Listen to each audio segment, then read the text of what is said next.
Alright, we're going to take a look at some nice finishes for the Dars choke. So, start very basic. What's a Dars choke? So basically what we're going to do here, we generally set this up from half guard or from side mount. I will show both. So from half guard, usually we try to either fight from an underhook or we go from a front headlock position. From the underhook position is really simple. I'm going to weave my arm through. I'm going to catch the head with my other hand. I'm going to pull him inside. That's it. Now, first things first. We make sure our basic position is good. So this hand needs to go through as far as possible. At least I want to clear the wrist. From here I'm going to slide my elbow in and I'm going to grab my tricep. From there now, I want to walk my fingers up so my elbow comes off of the mat. Now, as our basic positioning is good, we have a couple ways to approach finishing here.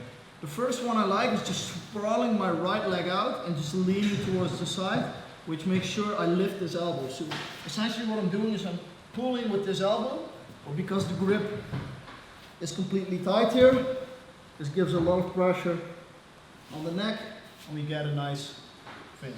So that's basically the basic finish that most people are taught. So let's take a look at some of the most common responses our opponent has. So what he can do, he can start widening his elbow a lot, and he can start, for example, putting his hand behind him.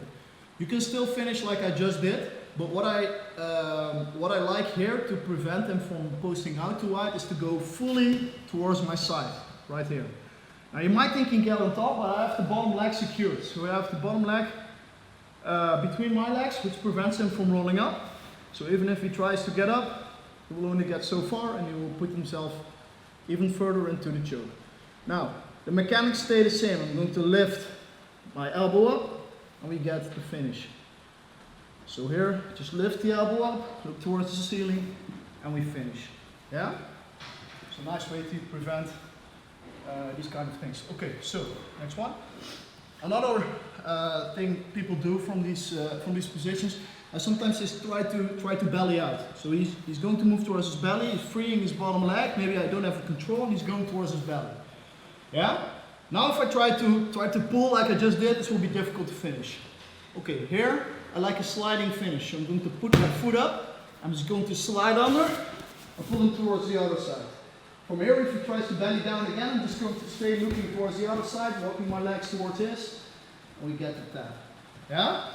So some nice sliding motion to go under for the finish. So especially if you maybe are almost in a passing position like this happens a lot, you lose a leg or you set up from side mount swing and he bellies down, you just post out, slide under, walk towards him, and finish.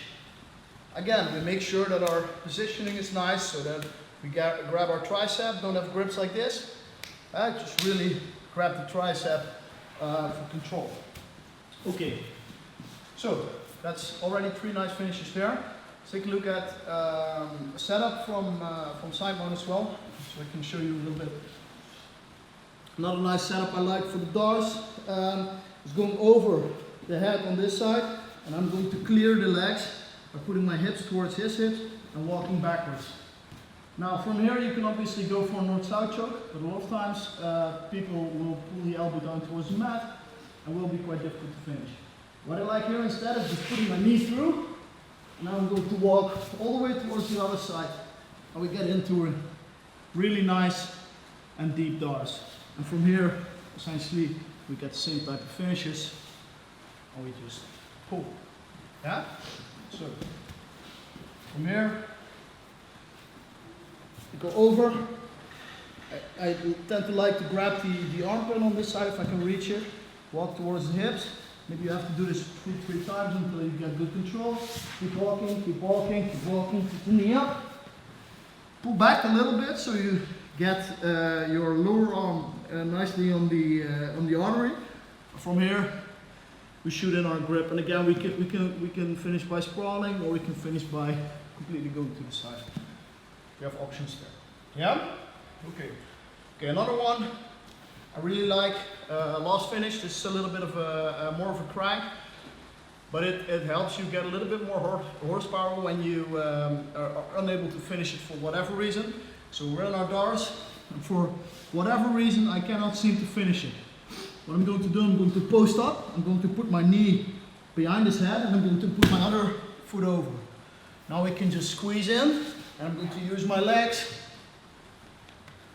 to start this motion where I push away the body and I pull the head, which gives us a little bit extra horsepower. So we're here, boom, I'm going to slide my knee all the way up, especially if he tries to belly down, it's also a good option. Just step over, sit back, boom. We have a nice finish there. Yeah, that's it.